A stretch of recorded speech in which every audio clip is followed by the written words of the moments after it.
Assalamualaikum warahmatullahi wabarakatuh. Kami dari kelompok 4 izin untuk mempresentasikan materi kami yang mengenai trading crypto future. Untuk pembahasan yang pertama akan dijelaskan oleh Mbak Ulfa. Saya persilahkan. Baik, materi yang pertama yaitu pengertian trading crypto future. Crypto future adalah cara untuk memperdagangkan aksi harga di masa depan untuk aset kripto atau perjanjian dalam membeli atau menjual aset di kemudian hari dengan harga yang telah ditentukan.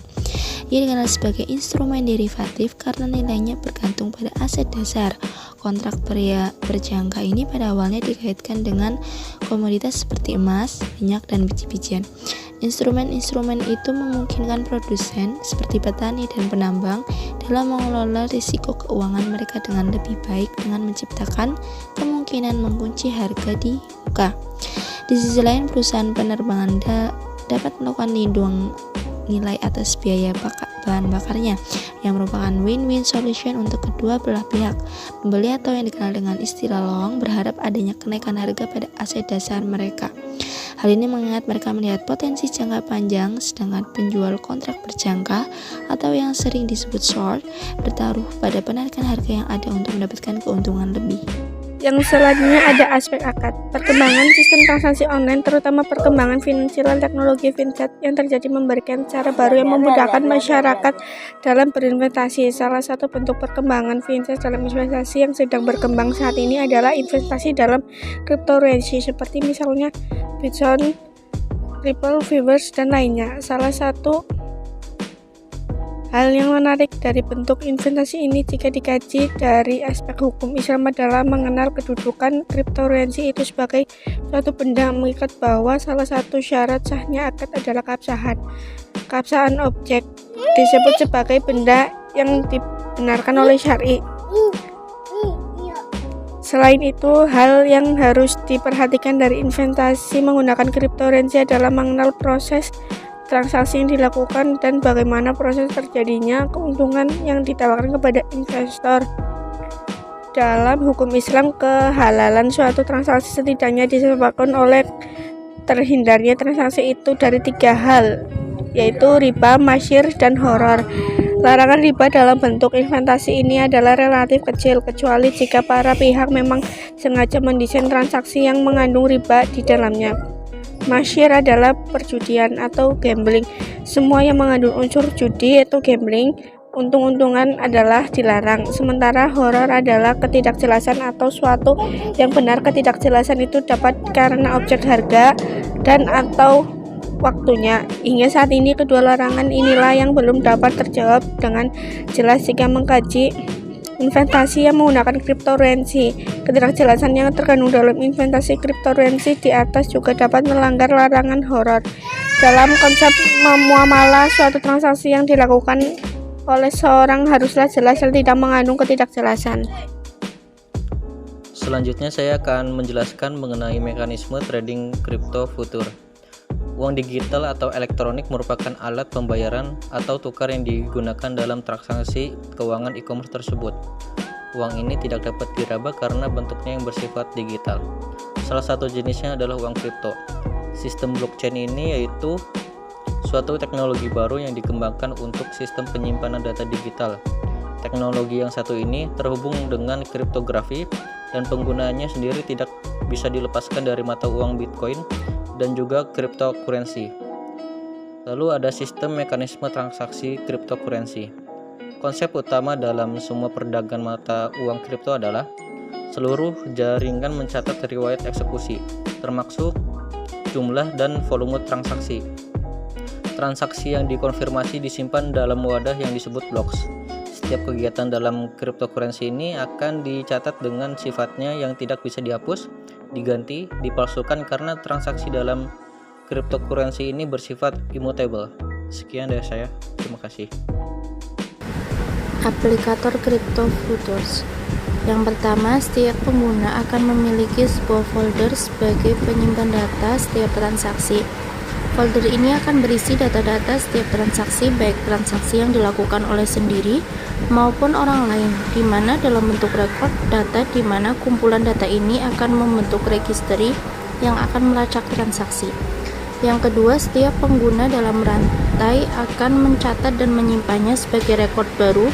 Begitu selanjutnya, jika ada transaksi kembali maka akan ditambahkan rekod data baru ke dalam folder. Setiap pengguna di perangkat masing-masing perlu diingat kembali, rekod dilakukan tanpa adanya perantara pihak ketiga. Yang ketiga, untuk memvalidasi data pada blockchain cryptocurrency maka diberlakukan sebuah fungsi hash. Fungsi data hash akan dibentuk saat transaksi dianggap valid. Baik, saya Marlina Duni Rahsana, NIM 02 akan menjelaskan mengenai syarat dan ketentuan aset kripto. Jadi, menurut pasal 1320 BW, ada 4 syarat dan ketentuan. Yang pertama adalah kesepakatan, yakni bertemunya kesesuaian antara pernyataan kehendak masing-masing pihak dalam membuat suatu perjanjian. Yang kedua, kecakapan, yaitu kemampuan untuk melakukan suatu perbuatan hukum yang dalam hal ini adalah membuat suatu perjanjian. Yang ketiga, yaitu suatu hal tertentu, disebut sebagai objek perjanjian, di mana objek perjanjian harus jelas dan ditentukan oleh para pihak yang dapat berupa barang maupun jasa, namun juga dapat berupa tindak berbuat sesuatu. Yang keempat, yaitu suatu sebab yang halal. Pasal 1337 BW menyatakan bahwa suatu transaksi tidak boleh melanggar undang-undang, kesusilaan, dan nilai-nilai kesopanan atau ketertiban umum. Transaksi kripto juga ditinjau berdasarkan 4 azas, diantaranya azas kebebasan berkontrak atau dasar yang menjamin kebebasan seseorang dalam melakukan sebuah kontrak atau perjanjian. Kedua, azas konsensualisme, yaitu azas yang lahirnya perjanjian pada saat terjadinya suatu kesepakatan. Yang ketiga, azas pacta sunt servanda, yaitu semua perjanjian yang dibuat secara sah berlaku sebagai undang-undang bagi mereka yang membuatnya. Yang keempat, azas itikat baik, perjanjian harus dilaksanakan berdasarkan kepatutan dan keadilan. Terima kasih. Selanjutnya, jaminan kripto. Aset kripto sebagai komoditi yang tidak berwujud dapat dikategorikan sebagai benda yang tidak berwujud, sebagaimana diatur dalam pasal 503 KUH Perdata. Di samping itu, aset kripto mempunyai nilai ekonomis dan dapat diperdagangkan sehingga memungkinkan untuk dijadikan objek jaminan. Bukti kepemilikan atas aset kripto diterbitkan oleh pengelola tempat penyimpanan dalam bentuk dokumen yang disebut dengan bukti simpan aset kripto. Ada 2 lembaga jaminan yang memungkinkan untuk dibebankan terhadap aset kripto sebagai komoditi tidak berwujud, yaitu lembaga jaminan gadai dan lembaga jaminan fidusia. Akan tetapi terdapat perbedaan dari kedua lembaga jaminan tersebut, yakni yang pertama, penguasaan benda jaminannya. Bila mana aset kripto dibebani jaminan gadai, maka dokumen bukti kepemilikan berupa bukti simpan aset kripto dapat tetap berada di pengelola tempat penyimpanan aset kripto. Kemudian, yang kedua, akte pembebanan jaminannya. Pada jaminan gadai tidak ada kewajiban bahwa akte gadai harus otentik.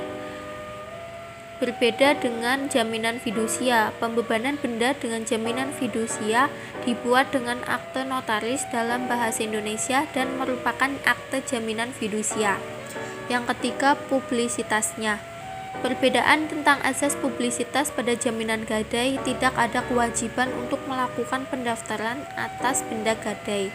Berbeda dengan jaminan fidusia, bahwa benda yang dibebani dengan jaminan fidusia wajib didaftarkan melalui sistem pendaftaran jaminan fidusia secara elektronik. Baik, selanjutnya trading cryptocurrency dalam perspektif hukum positif. Bitcoin diterima sebagai alat tukar oleh ribuan pedagang di seluruh dunia. Beberapa negara telah mengeluarkan peraturan untuk melarang Bitcoin dan cryptocurrency lainnya karena melewati otoritas bank sentral. Di Indonesia, legalitas cryptocurrency ditentukan oleh Undang-Undang Nomor 7 Tahun 2011 tentang mata uang. Dalam pasal 1 ayat 1 dan ayat 2 dinyatakan bahwa mata uang adalah uang yang dikeluarkan oleh Negara Kesatuan Republik Indonesia yang selanjutnya disebut rupiah. Ayat 2, uang adalah alat pembayaran yang sah. Selanjutnya, pasal 2 ayat 1 dan ayat 2 dinyatakan bahwa mata uang Negara Kesatuan Republik Indonesia adalah rupiah. Ayat kedua, macam rupiah terdiri atas rupiah kertas dan rupiah logam. Untuk penggunaan rupiah dalam pasal 21 ayat 1 dalam undang-undang dimaksud dinyatakan bahwa rupiah wajib digunakan dalam setiap transaksi yang mempunyai tujuan pembayaran, serta penyelesaian kewajiban lainnya yang harus dipenuhi dengan uang dan transaksi keuangan lainnya yang dilakukan di wilayah Negara Kesatuan Republik Indonesia. Otoritas Jasa Keuangan juga melarang lembaga jasa keuangan memanfaatkan dan memasarkan mata uang digital atau Bitcoin karena tidak adanya legalitas dari Bank Indonesia. Ada 3 poin yang menyebabkan kenapa Bitcoin dilarang di Indonesia. Yang pertama, belum diketahui nilai fundamental atau fungsi dari Bitcoin, berbeda dengan instrumen lainnya yang sudah memiliki fungsi jelas secara fundamental. Yang kedua, kesulitan dalam mencocokkan Bitcoin sebagai mata uang mengingat Undang-Undang Mata Uang menegaskan bahwa hanya rupiah yang menjadi alat pembayaran yang sah di Negara Kesatuan Republik Indonesia. Dan yang ketiga, tidak ada yang bisa dijadikan jaminan yang mendasari Bitcoin sebagaimana produk investasi lainnya. Baik, selanjutnya ada perspektif hukum Islam.